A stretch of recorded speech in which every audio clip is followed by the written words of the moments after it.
A importância da teologia. A principal fonte para a boa teologia é a Bíblia. De fato, ela é fonte primária para todas as três disciplinas teológicas: teologia bíblica, teologia histórica e teologia sistemática. Nesse vídeo, vamos falar um pouco sobre cada uma delas. Se liga, a teologia bíblica considera as informações da Escritura à medida em que elas se manifestam no passar do tempo, e esse trabalho serve como uma fonte para o teólogo sistemático. Um erudito bíblico examina as Escrituras e estuda o desenvolvimento progressivo dos termos, conceitos e temas do Antigo e Novo Testamento, para verificar como eles são usados no decurso da história da revelação. Um problema existente nos seminários contemporâneos é um método de fazer teologia bíblica, chamado atomismo, em que cada átomo da Escritura é isolado. O erudito pode limitar-se a estudar apenas a doutrina paulina de salvação em Gálatas, enquanto o outro se focaliza exclusivamente nos ensinos de Paulo sobre a salvação em Efésios. O resultado é que cada um aparece com um ponto de vista diferente a respeito da salvação, um com base em Gálatas e outro com base em Efésios. Mas há uma falha em examinar como os dois pontos de vista se harmonizam. A pressuposição acaba sendo a de que Paulo não foi inspirado por Deus ao escrever Gálatas e Efésios. Portanto, não há uma unidade abrangente e nenhuma coerência na palavra de Deus.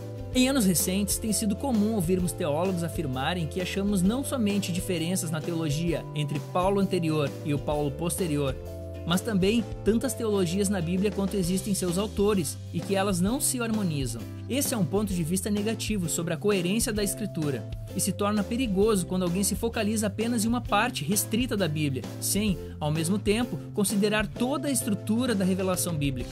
A segunda disciplina, outra fonte para a teologia sistemática, é a teologia histórica. Teólogos históricos investigam como a doutrina se desenvolveu na vida da igreja no decorrer da história, principalmente em tempos de crise, quando heresias surgiram e a igreja reagiu. Teólogos contemporâneos ficam frustrados quando as supostas novas controvérsias surgem em igrejas e seminários, porque a igreja já experimentou cada uma dessas aparentemente novas disputas, repetidas vezes no passado. De acordo com a história, a igreja se reuniu em concílios para resolver questões disputadas, como no concílio de Nicéia, em 325, e no concílio de Calcedônia, em 451. Estudar esses acontecimentos é a função de teólogos históricos.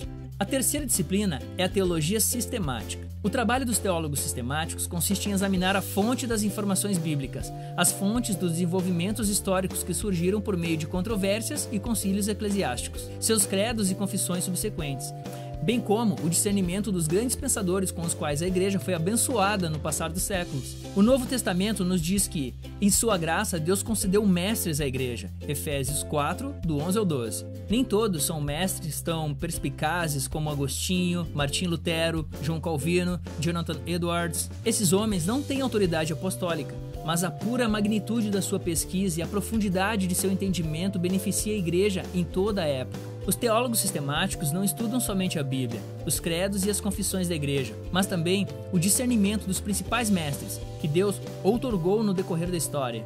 Eles examinam todas as informações, bíblicas, históricas e sistemáticas, e as apresentam juntas. A questão real diz respeito ao valor de todo esse estudo.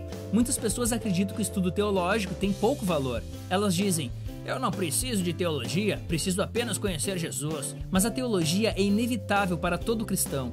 É nossa tentativa para entendermos a verdade que Deus nos revelou, algo que todo cristão faz. Portanto, a questão não é se vamos nos engajar em teologia, mas se nossa teologia é correta ou incorreta. É importante estudarmos e aprendermos, porque Deus fez grande esforço para se revelar ao seu povo. Ele nos deu um livro, e não deve ficar quieto numa prateleira, mas deve ser lido, examinado, meditado, estudado e principalmente entendido. Esse vídeo é uma parceria entre Voltemos ao Evangelho e a Pictobíblia. Que Deus te abençoe e até a próxima.